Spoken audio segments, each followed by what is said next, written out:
We've used drone photography before, shot videos entirely with drones. You may have seen our Superman with a GoPro video or our top-down shooter. But one thing that we're doing differently here is the tilt shift effect that makes it sort of miniature. So things in the distance are really out of focus. And basically what that means for this is just having a really shallow depth of field. Fortunately, since the vast majority of the things in front or behind the main characters are 3D, we can render out what's called a depth pass. And what you can do in After Effects is use a plugin called Frischluft Depth of Field. It's a great, fantastic depth of field plugin where anything that is in the distance is pure white, anything that's closer to the camera is pure black, and you have that gradient in between. Anything that's white, make it really blurry. Anything that's pure black, make it really blurry. Anything that's middle gray, keep that in focus. And so you can dial it in to the exact amount you want as opposed to doing it in 3D. On some instances where the depth of field is so shallow, it actually starts blurring out the characters. We had to actually rotoscope the characters out of the shot and place them back in unblurred so that the background is blurred out, but they are not, because that's how tilt shift works. It's away from the camera, not on a 2D image.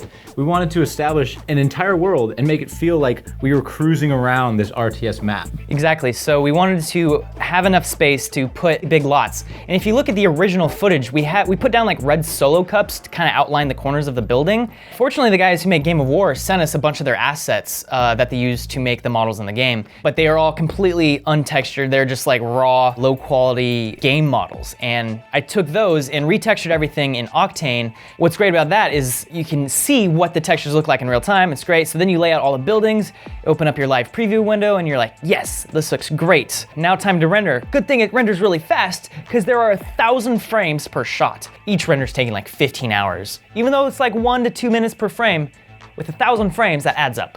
Thanks, Sam. Boom. Oh, and that was the other thing. Every shot of Sam's like, all right, this video is gonna have the most effects out of any video so far this year.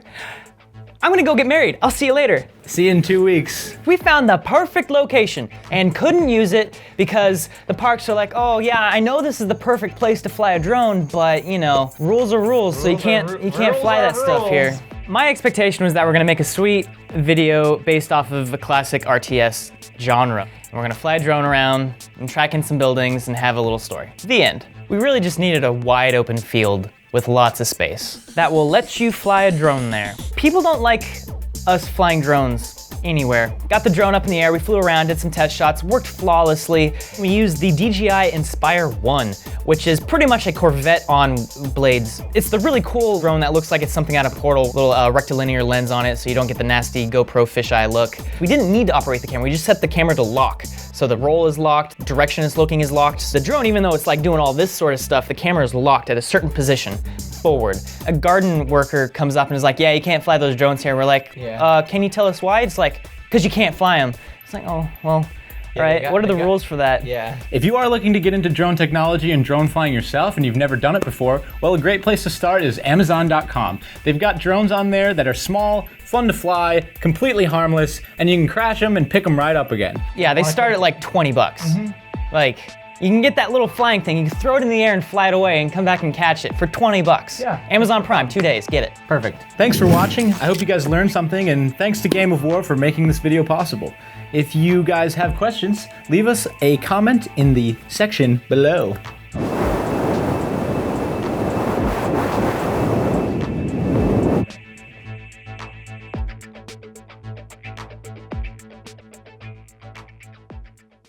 I'm gonna regret that.